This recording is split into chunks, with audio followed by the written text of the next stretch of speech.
and Sadie, honey. Jimmy Custard is stopping past. Who? Jimmy Custard, the city Calistoker. You remember him, Mom. He's that elderly fellow that was here the other day. But we're leaving, Uncle Fletcher.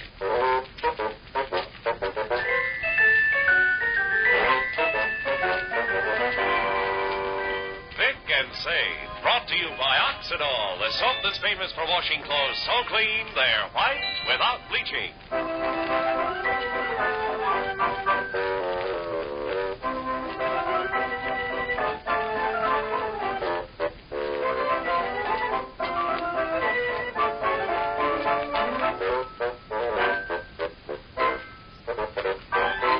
As we open Oxidol's White Without Bleaching book tonight, we come to the story, Daisy's Will Tell.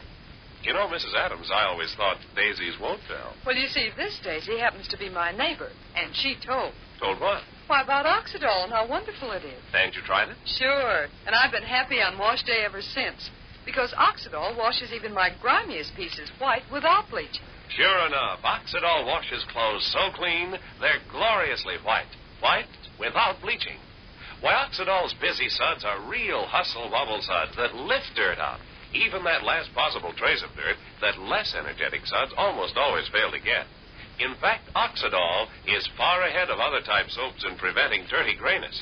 That grayness caused by tiny particles that stick in clothes wash day after wash day. All your white things, except maybe for unusual stains, come so clean, they're white without bleaching. Wash colors and rayons look fresh and bright, too, because Oxidol's genuinely safe for all of them. Next wash day, try Oxidol. See your clothes come white without bleaching.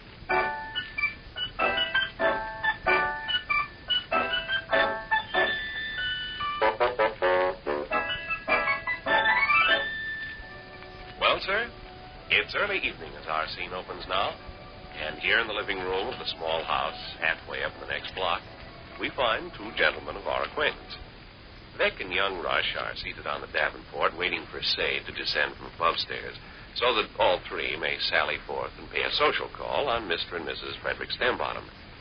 Rush is filling in the waiting time by reading aloud from a volume of vigorous fiction. Third Lieutenant Clinton Stanley glanced briefly at Lady Margaret and the beautiful woman Pinkin. She spends the whole half-wit day pinking-ing. Yeah, she does considerable pinking-ing, all right. I love you, muttered the handsome young officer. But just as the lovers were about to share a hug and kiss, 6 pistol shots rang out, and a band of counterfeiters approached. Is everybody ready? You know we've been ready for 20 minutes. Kitchen lights out? Back door locked? Did you look after those chores, Catherine? No. See, you're not ready. Scoot, Dr. Sleech. Turn out the lights, lock the door, and I may even have left the pantry window open. Check up on stuff. Okay. You're ready? Hot dog, oh boy, and hey, hey. Well, we might as well step along. Past 7:30. Fred and Ruthie are starting to look for us. Oh. Mom, you did leave the pantry window open. I can feel the draft. And also you left one of the faucets dripping. All right, check up on trash. Hey, you know what I'm going to do? I'm going to come right out blunt and ask Mrs. Donahue what's going on in her attic. Why? I happened to glance out the window a minute ago when I was upstairs, and she's got a curtain up over there. Yeah? And there's a light burning behind it. For Pete's sake. I don't imagine it's anybody's business. If a person wants to stretch a curtain across their attic window, I guess it's their own personal affair, and nobody's got any call to criticize. I believe we got company. Yeah, sounds like it. Uncle Fletcher. Uh-huh. Well, we just won't let him slow us up. Sadie and Vic, honey. Aye. Rush tells me some of you different ones are skulking in the living room. That's right. Put on your hat as a hint we're just leaving. My hat's in the hallway. Mm. Isn't there an old song that goes along like that? My hat's in the hallway, my heart's in the meadow. Tomorrow I marry a beautiful widow. Jingling, jingling, please saddle old Nancy. Jingling, jingling. Good please evening, come... Sadie, honey. Vic, honey, hello. Rush informs me you scallywags are playing cards with Ted and Ruthie later on. Ah, not so later on, Uncle Fletcher. We got to be leaving right away. Yes, I know. Vic and Sadie, honey, Jimmy Custard is stopping past. Who? Jimmy Custard, the city Calistoker. You remember him, Mom? He's that elderly fellow that was here the other day. But we're leaving, Uncle Fletcher. Perfectly all right. Jimmy Custard won't mind a bit. He's got to collect these statistics, see? They're official statistics needed for the archives down in the city hall. Jimmy, as you know, has an office down in the city hall. He's a city Calistoker. Yes, he's the city Calistoker. It'll have to be postponed, Uncle Fletcher. He can call later. Look, why don't we do this? We'll run on ahead. See, we're late already. And you stay and greet your friend. Fine. Just call up Ted and Rosie on the telephone and tell them you got delayed. Jimmy probably won't eat up more than a half an hour of your time at the outside. Yes, telephone Ted and Rosie. Explain to them you'll be delayed a half hour to 45 minutes. That's not what I said, Uncle Fletcher. These things happen. Ted and Ruthie will understand. Do you want to telephone them or shall I? Oh, Ish. Where's Jimmy Custard now, Uncle Fletcher? He is the city councilor. We're going on, Uncle Fletcher. Hey, anybody home? Here he is. Huh? City Calistarker. You think you're cute, don't you? I beg pardon, Ma? Uh-huh. Hello. Hello. Is this him? Has he arrived? Yeah. All us different ones are skulking in the living room, Jimmy. I'll be right with you. He'll be right with us. Uh-huh.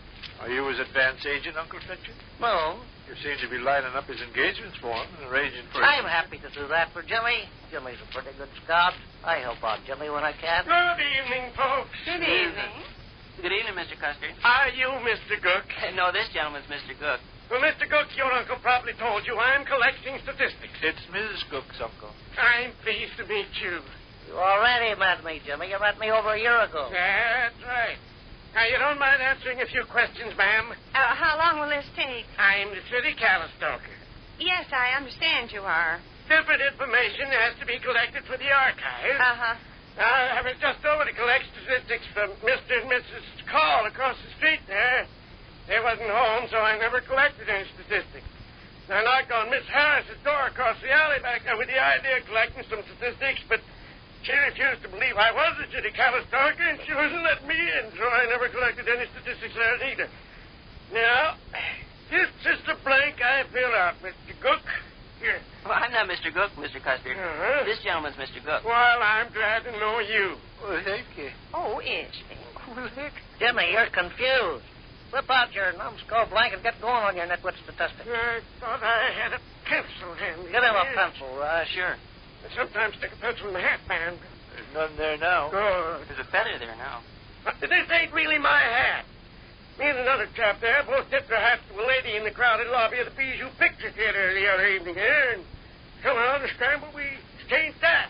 And Fred and Ruthie waiting for us. It was quite an exchange. I ended up with the other fellow's hat, and the lady ended up with his hat, and he ended up with the lady's hat. I don't know how that happened. Get to the statistics, Jimmy. My husband and his niece and the little boy is in a hurry. Now, this is the blank. I fill out these spaces with different statistics. Yes. Up here at the top, it says City Calistalker, James Custard incumbent. And it says State of Illinois in pursuance of mules. That can't be mules. It's rules. What? I'm reading over your shoulder. The state of Illinois, in pursuance of rules governing city Calistarkers, to restrain and embellish by these precincts, to wit. I got my glasses on now, Mr. Good. Okay. These glasses ain't really glasses, but they work better than any other glasses I ever had in my life. Why ain't they really glasses? Made out of some other material. Certainly looks like glass to me. Oh, it's transparent material, all right. It's the most transparent glasses ever owned. Nice quality to have in glasses. Oh, yeah. You take glasses that aren't transparent and they're practically useless. I know. I prefer transparent glasses. I guess I better telephone Fred and Ruthie after all. Yeah, go ahead. Now for our statistics. The state of Illinois, in pursuance of rules governing city Calistalkers, do restrain and embellish by these precincts to wit. Oats, corn, chattels, furniture, soybeans, lumber, canned cherries, hogs, and cabbage. The state of Illinois furthermore persists, renders, and invalidates sundry emoluments and remnants which shall be nameless here. By these presents and be it known to the Commonwealth. Telephone's ringing. Fred and Ruthie? By these presents and be it known to the Commonwealth that larceny, sculpture, spouts, and hinkers be banished in republic. Hello? You don't have to read all that garbage, Jimmy. Who? Formalities all. No, there's no fat here. No, and this isn't Adeline speaking either. You have the wrong number. You call up every day and ask for fat and have the wrong number. I'm going to see if there isn't something the telephone company can do about it. I tell you, I'm not Adeline, and I'm not being cute, and I'm hanging up. That crunk again, huh? Yes, I ever meet him, I'll paste him one upside the snoot. I'm leaving. The state of Illinois nullifies, vetoes, and countermands wedlock, which retard, revoke, or renditivate any and all pre-leftment rape. You don't need to read that garbage, Jimmy. Get on with the statistics. It's in your hand. No. Your other hand. Oh. Jimmy, you're confused. Some moving the picture shows switch tact with me there. I'm going to use the telephone. Call Fred Newton. I'll tell him we'll be right over. Okay. Name? It's easy. Jimmy Custard. You're not filling in the blank, Jimmy. You don't put in your name. Occupation, no trouble there. City Calistorker. The name is good. The occupation is chief accountant. Born, enter, fiendish Indiana. Mrs. Cook wants to use the telephone, Brother Custard. Oh, yes, indeed. Is that an official blank, Jimmy? I don't believe 3756J, please. Correct. You fellas can start putting on your hats. Okay. Uncle Fletcher, you can stay and provide Mr. Custard with the information you want. He's confused. Uh-huh. Hello, lady. Hey, we're just this minute leaving. Yes. We got slowed up a little, but now we're on our way. All righty, Ruthie. You betty, lady. Goodbye. Come on, fellas. Okay. You will stay, huh, Uncle Fletcher? Yes, I'll skulk around here with Jimmy till he gets ready to leave, and I'll turn out the lights and lock the back door and put the key underneath the galvanized scrub bucket on the wash bench. Fine. You don't need to worry about nothing. No, I appreciate I don't, Uncle Fletcher. You've done this before and always been careful. Sure. Well, bye. Goodbye. So long, Uncle Fletcher. So long. Jimmy, honey, read me some of that garbage on your information blank there. All right.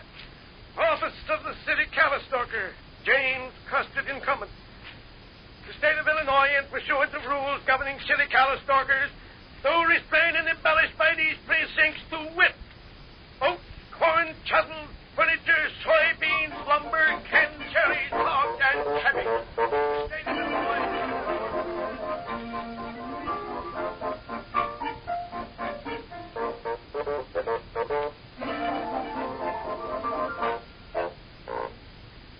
Concludes another brief visit at the small house halfway up on the next block.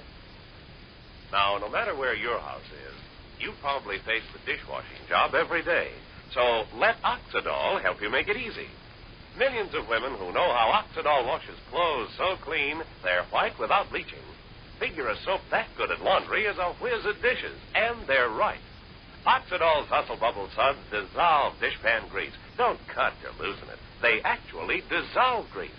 Oxidol suds are peppy, but not harsh. Many regular Oxidol users have hands as soft as you please. Try it. You like Oxidol for dishes.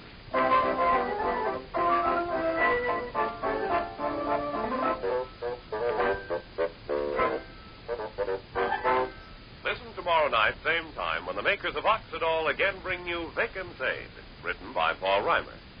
But right now, listen. Say, did you know that just one cake of camay can mean a smoother, softer skin? Say, did you know that just one cake of camay is the way you should begin? You ought to try it now. You'd better start today. The Camay Mild Soap Diet is the lovely woman's way for softer and more glamorous complexion. Camay, Camay, Camay. So, for a lovelier complexion, change from inadequate cleansing to correct Camay care. Camay.